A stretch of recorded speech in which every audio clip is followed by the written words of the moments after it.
Nathan, a 15-year-old boy, finds himself walking on the ledge of a 10-story building. He had thought that he would be afraid when he climbed onto the ledge, but it's actually quite boring. It's just regular walking, the same as walking on the floor inside. So, he decides to close his eyes and keep walking. 1, 2, 3, 4, 5, 6, 7. Nathan counts his steps. 8, 9, 10, 11, 12, 13. Nathan slips, but he is able to grab onto the ledge.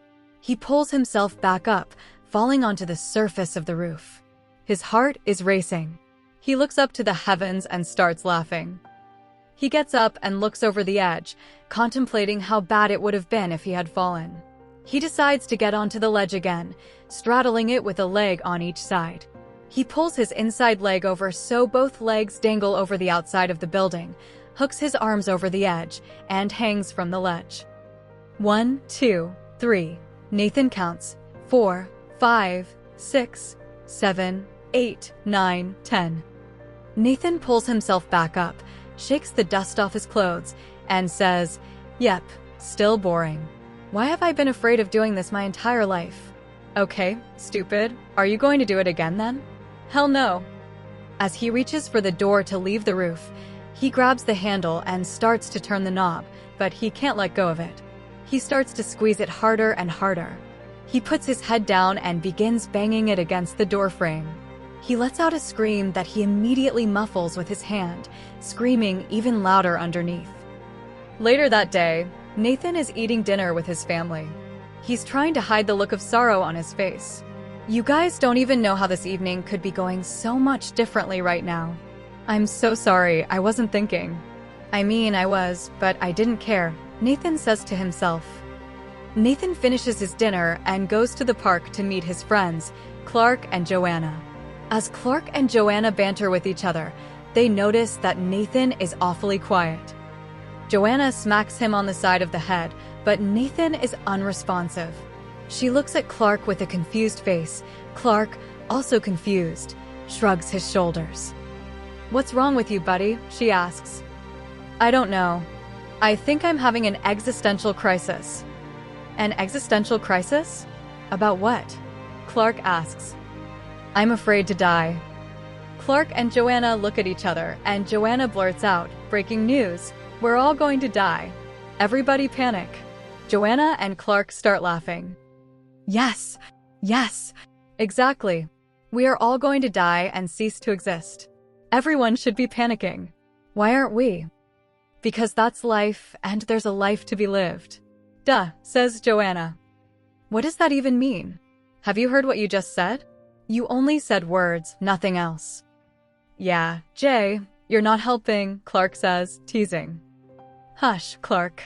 What I meant by it is that death is a part of life, but there are things to do in life, so we must do them. We get to do them. But everything will end and be for naught. No, you're so wrong. If it wasn't for your ancestors, you wouldn't be here. Was their life for naught? Yes, it was. Of course it was. They'd rather be here, alive, than some kid that came 10 generations later that they don't even know. Do you care about your future lineage? No.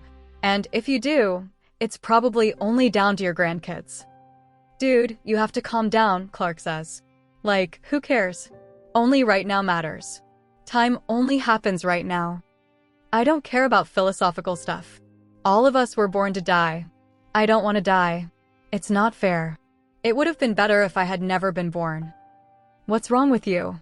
What got you to start thinking about such things? Joanna asks. Nothing. I was just lying in bed, looking at the stars.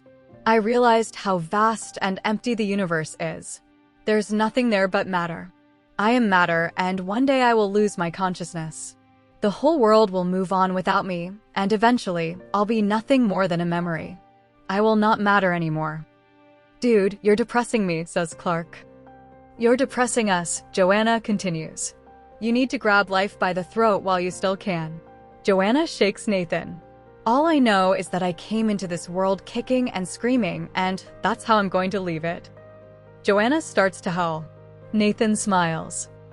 Finally, a smile, says Joanna. things matter while we do them. The end is nothing more than completion. If the end shouldn't come, then don't listen to music, don't watch movies, don't play games, says Clark. Those aren't completions, those are cycles. You get to do them again, says Nathan. Okay, then, would you like to be born again out of your mama's vagina? No, right? You're glad that's over. That's completed, Clark retorts. It's just, I don't want life to end. It makes no sense. It's nothing more than a cruel joke. What would you do with eternity anyway? Everything, Clark. I would do everything over and over again. There are always new things to discover. The deeper we go microscopically, the higher we go into the cosmos, the more we find out about our own ignorance. And by the way, it's like you said, time only happens right now, meaning eternity does not exist. And one day, my right now will end. Clark goes silent. Death is boring because it's final, says Joanna. But when my grandpa was dying, he said he finally got to rest. That's not fair.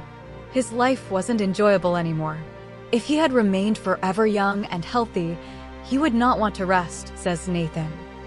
Joanna starts to frown, getting frustrated with Nathan. Yeah, but if up or down, if time were slower, if we could see out of our butts. Heck, if we could fly. This is our reality, Nate. You're acting like a baby, crying out that Santa isn't real. That's not it, Nathan interrupts. Of course it is. Life is a cycle. If we couldn't die, if things couldn't die, we wouldn't fit on the damn planet. It's a miracle, a gift that each person, that each being gets their turn at existence. Nathan crosses his arms, looking down. The trio goes silent for a while. Why make us conscious and self-aware, then? Asks Nathan. That's the price of intelligence, I guess. Clark shrugs. Nathan, people constantly engage in activities that are sure to cut their lives short, says Joanna.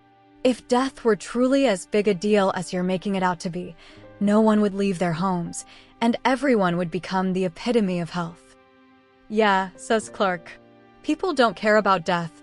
They care about not living, not doing what they want, and that propels us forward. So, that's it? Asks Nathan. Life is nothing more than a company or a sports league. It uses its athletes, and once they're past their prime, it disposes of them. Yes, it is, says Joanna. It's not like we can revolt or unionize anyway. Even if we could, it's life's company. It is entitled to do whatever it wants. Not to mention that without the company, we wouldn't even be here. Jay, says Clark, your rebuttal doesn't really work, since owners would much prefer to keep their best performers forever. They're just forced to get rid of them. Life makes no sense. Death makes no sense. Nathan says in a loud voice, and then he starts to scream. Clark and Joanna put their arms around him and start to rock him from side to side.